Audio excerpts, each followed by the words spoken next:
33 days until the midterms. This is the number you need to focus on. The billboard back here. We put this all together so you can understand what's happening. The big number is 6. You need 6 on the Senate side in order for Republicans to take a majority. It is a tight race for the Senate seat in Kansas. Independent candidate Greg Orman holds a 5-point lead over incumbent Republican Senator Pat Roberts. What would a win or loss in Kansas mean for the balance of power? Remember, the number is 6.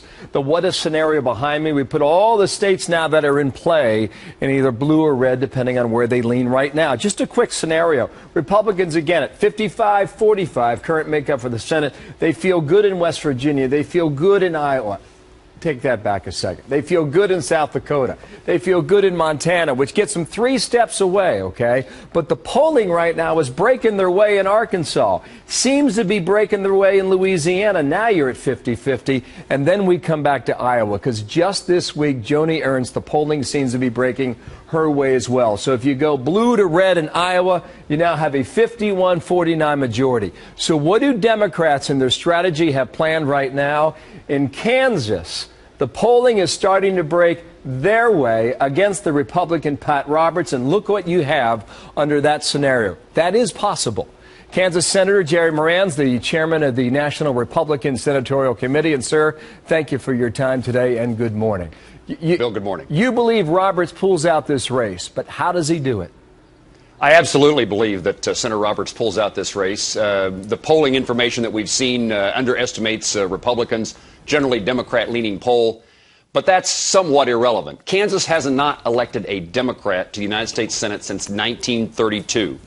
Kansas is a traditional Republican state, a conservative state, and really disinclined to be supportive of President Obama and his policies, and certainly dissatisfied with the majority leader, Harry Reid, and the Senate Democrats.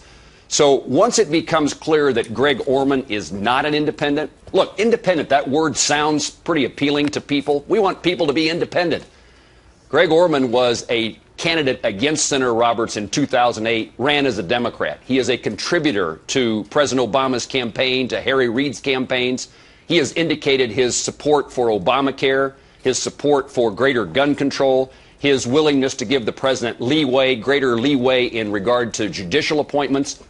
Once the truth is told to Kansans, the choice between Senator Roberts, who they know, and this candidate Greg Orman, who just they know has a title behind his name called independent, I think the shift occurs pretty quickly. You know, the calendar's getting tight right now, but you do have a couple things breaking your way. 11% of voters in Kansas are undecided, with a month left. The other thing you have in your favor, a third of voters either have no opinion or never heard of Greg Orman. What does he stand for? Well, I think that's what Kansans are going to want to hear. They've not heard. I mean, a basic question, are you going to caucus with the Republicans or the Democrats? If you're the deciding vote, if you're the deciding senator who determines whether the Republicans have the majority or the Democrats have the majority, Greg Orman has no answer to that question. That's pretty basic, and Kansans will want to know. So, again, independent sounds appealing, but once you learn that he's a supporter of the president's health care plan, a supporter of greater gun control, a supporter for giving this president, greater leeway in judicial appointments, including the Supreme Court, that's not appealing to most Kansans. Okay, come back to your candidate then. There are Tea Party leaders in Kansas who are on the fence in a big way. Are they going to cross over and support Roberts or not?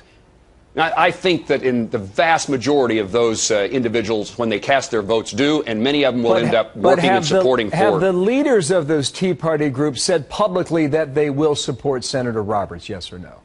I think that debate or conversation is going on at the moment as I have read the stories. And it's a relatively small group of people who are involved in the support of Senator Roberts' primary opponent. We know primaries are sometimes difficult to recover from.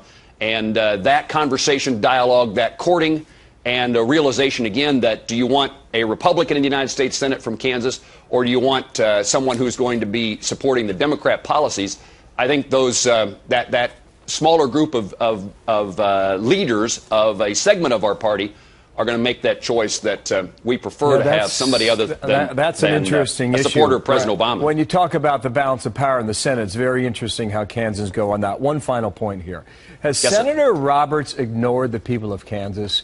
Did he ignore the lesson of Eric Cantor's loss in Virginia and not paying enough attention back home? No, absolutely not. I mean, this was an issue that becomes a soundbite and gets kind of repeated once in a while. Pat Roberts is a Kansan. Kansans know him. He's represented them. He's engaged in the issues. When people say that you've lost touch with your state, when they say that about any candidate, what they mean is you're no longer voting the way we want you to. You're not paying attention to us. Pat Roberts' voting record reflects the will of Kansans. It's not that he's lost touch. Senator Jerry Moran, appreciate you coming in today, and we will see which way we go. We're going to keep in touch with you. We'll talk every week from here on out. We'll Thank talk you, sir. for now till right, November. We'll see whether or not you can find a way to 6. Thank you, sir.